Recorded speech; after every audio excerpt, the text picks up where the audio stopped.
Andrés Iniesta was never built like a warrior. He didn't look intimidating when he walked onto a pitch. He didn't scream orders. He didn't celebrate goals with wild emotion. He didn't chase headlines. But when the ball reached his feet, time bent around him. Opponents froze. Crowds held their breath. And history quietly shifted direction. To understand the genius of Iniesta, you have to start far away from stadium lights and roaring crowds, in a small Spanish town where greatness began in complete silence. Iniesta was born on May 11th, 1984, in Fuentealbilla, a quiet village in Albacete, Spain. Fuentealbilla was the kind of place where everybody knew everybody. The kind of place where football wasn't a career path. It was simply part of childhood. Young Andres was shy, painfully shy. He rarely spoke in groups. He preferred to observe, to listen, to watch. But when he played football, something changed. Former youth coaches would later say, he never shouted for the ball, but somehow the ball always found him. At just 8 years old, he joined Albacete Balompiés Youth Academy, where his technical ability stunned coaches almost immediately. He wasn't the fastest child. He wasn't the strongest. But he had balance, rhythm, and an unnatural calm under pressure. By age 12, scouts for Barcelona noticed something special. Barcelona invited him to join La Masia, their famous academy responsible for producing some of football's greatest minds. For most children, joining Barcelona would feel like a dream. For Iniesta, it felt like leaving home for the first time. When he arrived at La Masia in 1996, he cried himself to sleep for weeks. His father later admitted, he wanted to come back home. He missed us terribly. But Barcelona saw something beyond homesickness. Pep Guardiola, who was already a senior player at Barcelona at the time, once watched a young Iniesta during training and reportedly said, "This kid is going to retire me." It wasn't arrogance. It was recognition. La Masia didn't just teach players how to play football. It taught them how to think football. The Barcelona philosophy demanded intelligence over strength, control over chaos, possession over panic. And for Iniesta, it felt like home in a completely different way. He absorbed everything, every tactical movement, every positional detail, every subtle pass angle. Youth coaches began noticing something extraordinary about him. He could receive the ball in spaces where most players would lose control instantly. He could turn inside crowds of defenders without using speed. He could manipulate space like a chess player thinking 3 moves ahead. By 2000, Iniesta captained Barcelona's under-15 team to victory in the prestigious Nike Premier Cup, one of the biggest youth tournaments in the world. He was named player of the tournament, but even then, he didn't celebrate wildly. He simply smiled quietly. In 2002, at just 18 years old, Barcelona manager Louis van Gaal handed Iniesta his first team debut in a Champions League match against Club Brugge. 18. Champions League. Barcelona shirt. Most teenagers would panic. Iniesta played like he belonged there. Xavi Hernandez, who would later form one of football's greatest midfield partnerships with him, remembered his arrival clearly. Xavi once said, from the first training session, "We knew he was different." But Iniesta's early years weren't glamorous. He wasn't a starter. He wasn't a headline player. He was the substitute who maintained control when chaos threatened. He was the calm replacement when others lost rhythm. During the 2003 to 2004 season, under Frank Rijkaard, Iniesta slowly began earning trust inside a Barcelona squad rebuilding after years of inconsistency. Ronaldinho was the star. Eto'o was the striker. Deco controlled midfield. Iniesta was the invisible thread connecting them all. He could play anywhere in midfield. Left wing, central midfield, attacking midfield, wherever balance was needed. Iniesta appeared. By 2004, he officially became a permanent first-team player. But the real transformation began during the 2005 to 2006 season. Barcelona were rebuilding their dominance in Europe. Ronaldinho dazzled crowds with skill. Eto'o delivered goals. But inside the tactical engine room, Iniesta quietly controlled matches with precision. Barcelona reached the 2006 UEFA Champions League final against Arsenal in Paris. Iniesta started on the bench.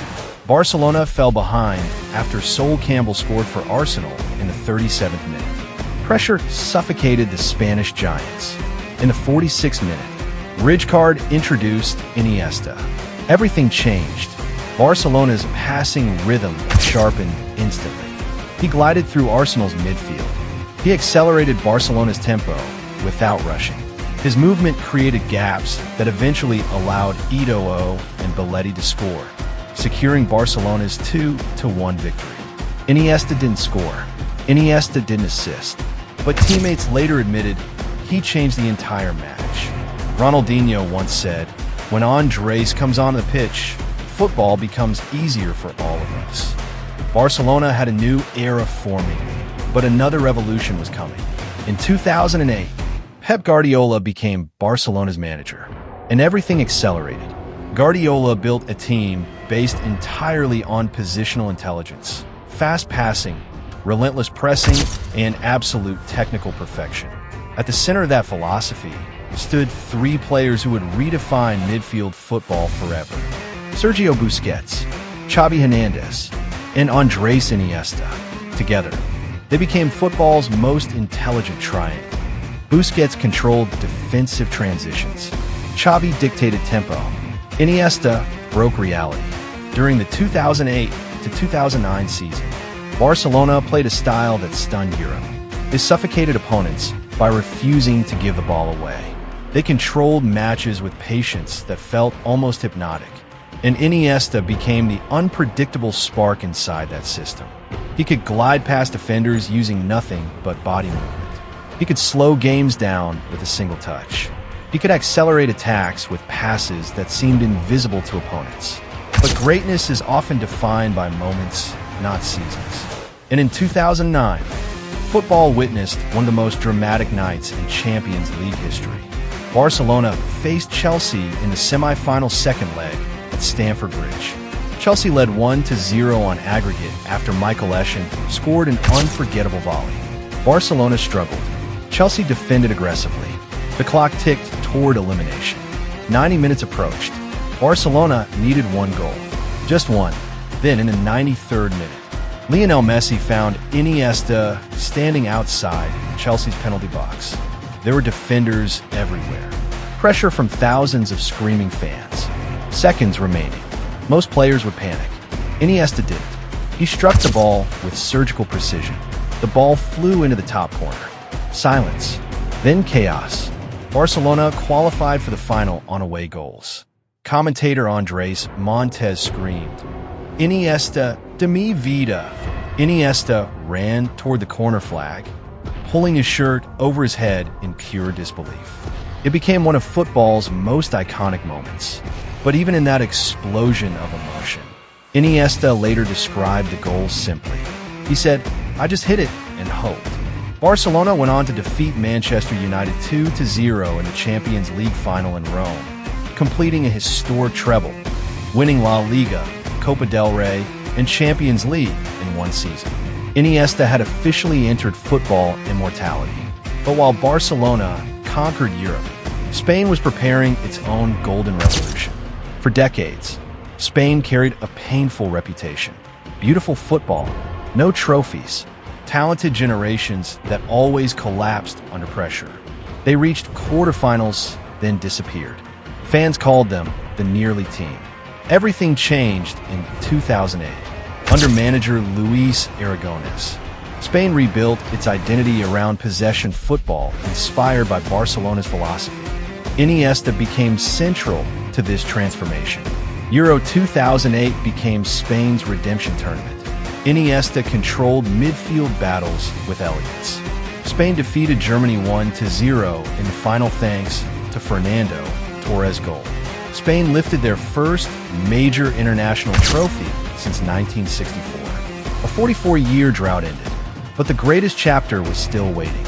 The 2010 FIFA World Cup in South Africa. Spain entered the tournament as European champions. Favorites but fragile favorites. Their opening match shocked the world. Spain lost 1-0 to Switzerland. The dream nearly collapsed before it began. Criticism exploded across Spanish media. Pressure suffocated the squad. But inside the dressing room, Iniesta remained calm.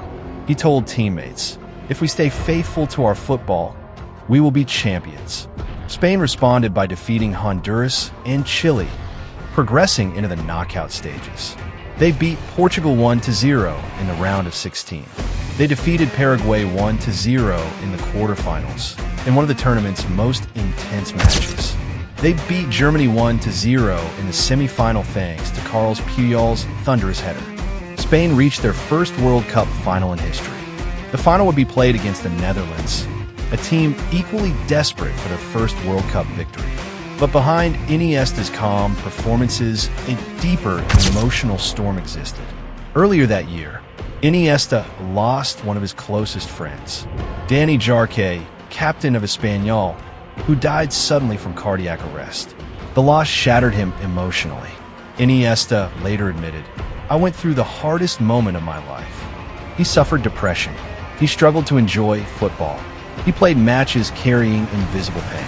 Yet he continued, because sometimes legends aren't defined by talent. They're defined by what they carry silently. July 11, 2010, Soccer City Stadium, Johannesburg, 90,000 fans watching, billions watching worldwide. Spain versus Netherlands, the World Cup final. The match turned brutal. Hard tackles, aggressive fouls.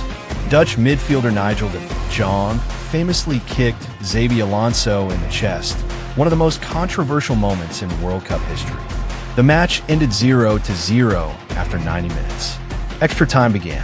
Players exhausted, nerves collapsing, and then destiny quietly approached Andrés Iniesta. And what happened next would not only change Spain forever, it would change how football remembers silence itself. Extra time stretched across Soccer City like a test of endurance, not just of bodies, but of history itself. Spain had never reached this moment before. The Netherlands had reached 2 World Cup finals and lost both. Every tackle carried desperation. Every pass carried fear. Fatigue began destroying tactical structure. Players collapsed with cramps. Managers screamed instructions no one could fully execute anymore. The 109th minute arrived, and football, prepared to witness destiny, delivered in its quietest form. Cesc Fabregas collected the ball near midfield. He saw a narrow gap opening behind the Dutch defense. He threaded a pass through orange shirts like a needle slipping through fabric. The ball rolled toward Andrés Iniesta. Iniesta controlled it with his chest, cushioning the moment, slowing time. Dutch defender Giovanni van Bronckhorst scrambled back. Another defender closed from the right. Most players would have rushed. Most players would have panicked. Iniesta allowed the ball to bounce once. He watched it drop. He struck it with his right foot, low, clean, unstoppable. The ball flew past goalkeeper Martin Stekelenburg and into the net. For a split second, silence swallowed the stadium. Then Spain exploded into history. Iniesta ran toward the corner flag, tears mixing with sweat, pulling off his jersey. Underneath it, a white undershirt carried a message. Dani Jarque, siempre con nosotros. Dani Jarque, always with us. Football stopped being sport for that moment. It became grief. It became memory. It became love. Commentator Carlos Martinez shouted, "Iniesta lo ha hecho." Spain had won their first World Cup, and the goal didn't belong to a striker. It belonged to the quietest man on the pitch. Iniesta was named man of the match in the World Cup final. He finished the tournament with 2 goals and 1 assist, but statistics never captured what he truly controlled. Spain returned home to celebrations unlike anything the country had ever seen. Millions flooded Madrid streets. Iniesta became a national symbol, not for arrogance, but for humility. He once said, "I don't want to be remembered as the best, just as someone who enjoyed football." But football had other plans for him. Between 2008 and 2012, Spain dominated international football with ruthless consistency. Euro 2012 arrived, and Spain entered as World Cup champions and defending European champions. Pressure reached unimaginable levels. Opponents studied Spain's possession style, searching for weaknesses. But Spain evolved. They introduced what analysts called false nine football, sometimes playing without a traditional striker. Iniesta became even more influential. He dictated tempo, created attacking overloads, and broke defensive lines with dribbles that felt effortless. During Euro 2012, Iniesta delivered one of the greatest midfield tournament performances in history. He completed over 90% of his passes. He created more chances than any other player. He provided the assist for David Silva's opening goal in the final against Italy. Spain demolished Italy 4-0, the largest victory margin in a European Championship final. Iniesta was named player of the tournament. Spain became the first national team to win 3 consecutive major international tournaments: Euro 2008, World Cup 2010, Euro 2012. The greatest international dynasty football had ever seen. And at the center of it stood a man who never raised his voice. Back at Barcelona, Iniesta continued rewriting club football history. Between 2008 and 2015, Barcelona won 4 La Liga titles, 2 UEFA Champions League trophies, 3 Copa del Rey titles, 3 FIFA Club World Cups, 3 UEFA Super Cups, 2 Spanish Super Cups. His partnership with Xavi Hernandez became legendary. Xavi once described their connection by saying, "We didn't need to look at each other. We already knew where the other would be." Lionel Messi thrived inside their midfield architecture. Messi scored goals that defined eras, but behind those goals often stood Iniesta's movement, Iniesta's passes, Iniesta's space creation. Sir Alex Ferguson once admitted after losing the 2011 Champions League final to Barcelona, "No one has ever given my team a hiding like that." And Iniesta was unstoppable. The 2011 Champions League final at Wembley became Barcelona's tactical masterpiece. Barcelona defeated Manchester United 3-1. Messi scored, Pedro scored, David Villa scored. But Iniesta controlled the match with elegance, so complete. Manchester United players later admitted they felt like spectators. Ryan Giggs once said, "You chase shadows when you play against players like Iniesta." Yet despite global admiration, personal struggles quietly followed him. Between 2009 and 2011, Iniesta battled severe depression, triggered by Danny Jark's death and relentless pressure. He later revealed, "There were days when I didn't feel like myself. I didn't feel happiness." Football fans saw composure. Teammates saw brilliance. But inside, Iniesta fought battles no crowd could hear. He sought therapy. He leaned on family support. He continued playing, not because football was easy, but because football was survival. His openness about mental health later helped many athletes speak publicly about emotional struggles.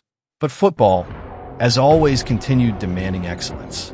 In 2015, Barcelona built another historic squad under manager Luis Enrique. Messi, Suarez, Neymar, the famous MSN attacking trio dominated headlines. Yet once again, Iniesta quietly balanced the entire system.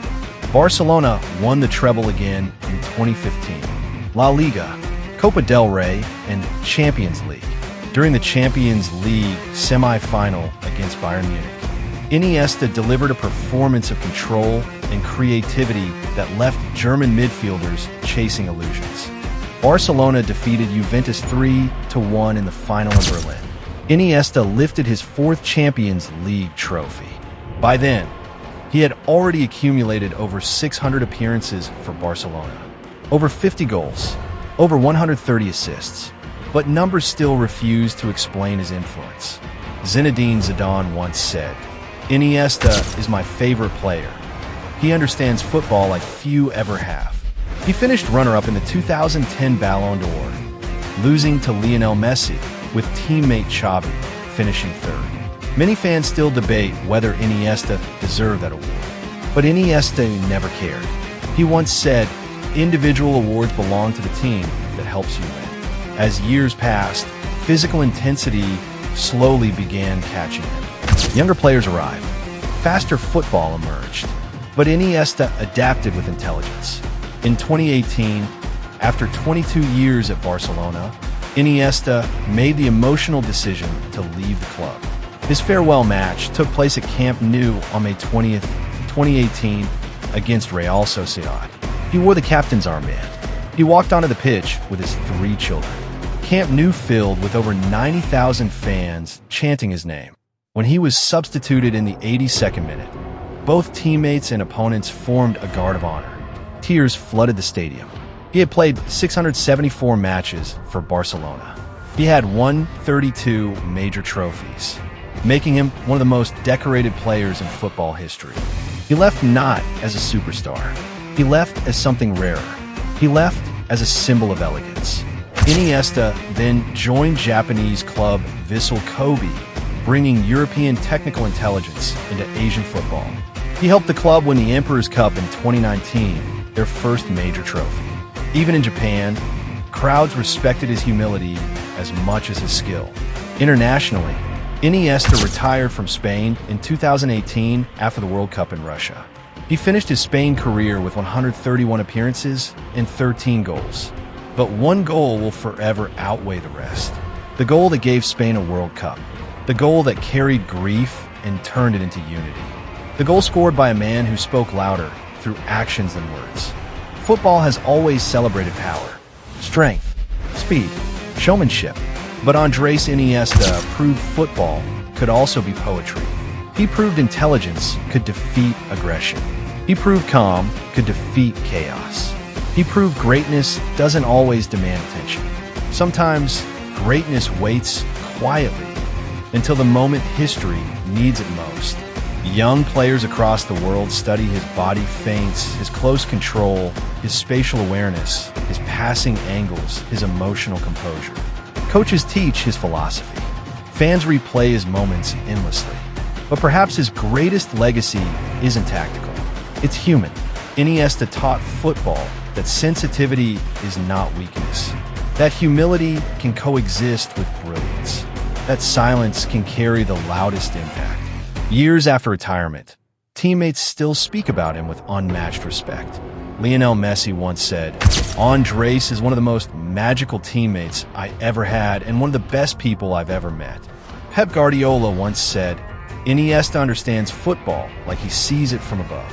And fans, from Barcelona to Fuentealbilla, still remember the boy who left home crying and returned home as Spain's greatest silent hero. Because sometimes the loudest stories in football are not written by those who shout. They are written by those who listen, observe, and strike when destiny calls their name. Andrés Iniesta never chased greatness. Greatness followed him quietly. If this story reminded you why football is more than just goals and trophies, make sure you subscribe and like the video, because more untold legends are coming.